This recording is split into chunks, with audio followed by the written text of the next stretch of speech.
Amuyin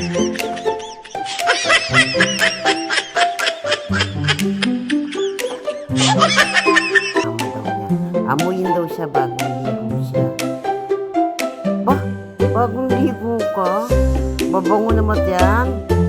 Naku, mabango na daw siya. O, sino inaantay niyong dalawa? Yung mama niyo? Mamaya pa dating nun. Naku, anong ginagawa ninyong dalawa, ha?